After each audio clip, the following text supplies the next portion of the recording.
Assalamualaikum warahmatullahi wabarakatuh. Sejarah Peradaban Islam dengan materi Ibnu Khaldun.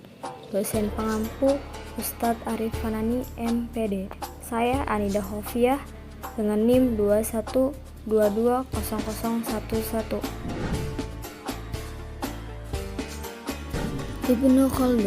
Ibnu Khaldun adalah seorang historiografi dan sejarawan Muslim Arab pada abad ke-14. Beliau dianggap sebagai salah satu bapak ilmu sosiologi, historiografi, dan ekonomi modern. Meskipun beliau telah hidup berabad-abad yang lalu, hidupnya didokumentasikan dengan baik. Kondisinya berbeda dengan kebanyakan orang sezamannya yang tidak memiliki banyak informasi yang dapat dipercaya. Nama lengkap beliau adalah Abu Zaid Abdurrahman bin Muhammad bin Khaldun Al-Hadrami. Beliau lahir pada 27 Mei 1332 dan wafat pada 19 Maret 1406. Beliau adalah seorang sejarawan muslim dari Tunisia dan sering disebut sebagai bapak pendiri ilmu historiografi, sosiologi, dan ekonomi. Karyanya yang terkenal adalah Muqaddimah, pendahuluan atau pengantar.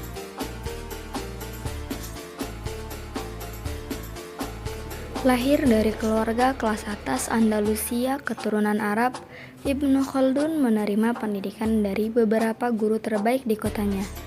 Ia dipandang memiliki kecerdasan alami dan rasa keingintahuan yang tinggi.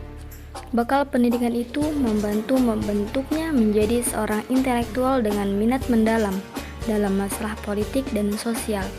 Meskipun dilahirkan dalam keadaan kaya dan berpangkat tinggi, kehidupan mudanya penuh dengan kesulitan. Orang tuanya meninggal saat dia masih remaja, sehingga membuatnya berjuang untuk membangun diri dalam berkarir.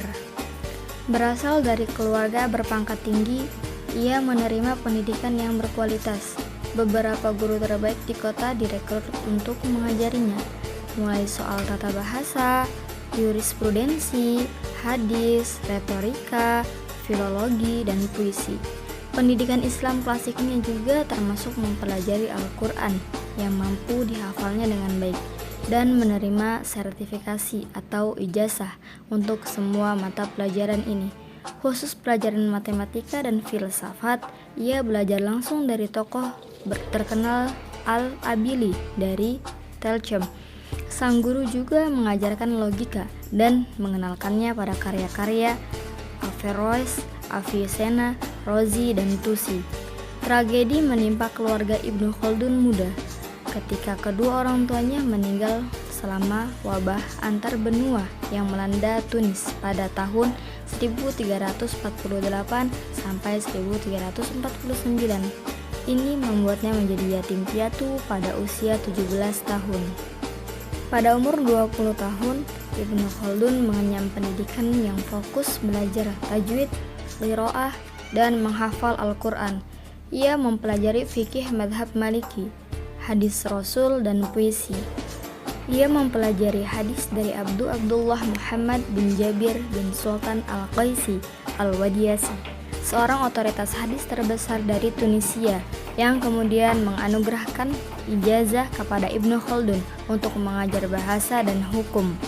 Ibnu Khaldun juga menerima ijazah dari guru-guru yang lain dari sarjana-sarjana terkemuka yang mengungsi di Tunisia.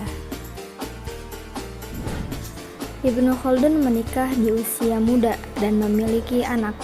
Namun, tragedi yang mengerikan berulang ketika pada tahun 1384, sebuah kapal yang membawa istri dan anak-anaknya tenggelam di lepas pantai Alexandra.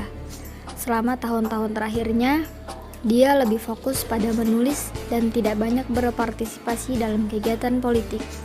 Karya Ibnu Khaldun yang paling terkenal adalah Muqaddimah. Dia juga dikenal sebagai Muqaddimah Ibnu Khaldun yang mencatat pandangan awal tentang sejarah universal.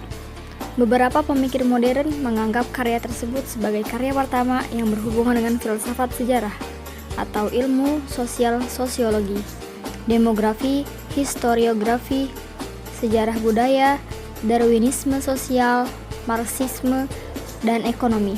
Ibnu Khaldun menghabiskan tahun-tahun terakhirnya di Mesir dan meninggal pada 19 Maret 1406 di Kairo. Karena pemikiran-pemikirannya yang brilian, Ibnu Khaldun dipandang sebagai peletak dasar ilmu-ilmu sosial dan politik Islam. Dasar pendidikan Al-Quran yang diterapkan oleh ayahnya menjadikan Ibnu Khaldun mengerti tentang Islam dan giat mencari ilmu selain ilmu-ilmu keislaman. Sebagai muslim dan penghafal Al-Quran, ia menjunjung tinggi kehebatan Al-Quran, sebagaimana ia berkata, "Ketahuilah bahwa pendidikan Al-Quran termasuk syiar agama yang diterima oleh umat Islam di seluruh dunia. Oleh karena itu, pendidikan Al-Quran dapat meresap ke dalam hati dan memperkuat iman. Dan pengajaran Al-Quran pun patut diutamakan sebelum mengemban ilmu-ilmu yang lain." Inilah beberapa karya Ibnu Khaldun yang bernilai sangat tinggi. Di antaranya ada Muqaddimah Lubab al-Muhassal fi Usul ad-Din. Yang ketiga, At-Ta'rif Ibnu Khaldun. Sekian dari saya sedikit kisah tentang Ibnu Khaldun, khususnya untuk dosen pengampu mata kuliah sejarah peradaban Islam. Saya ucapkan syukron jazakumullah atas ilmunya. Wassalamualaikum warahmatullahi wabarakatuh.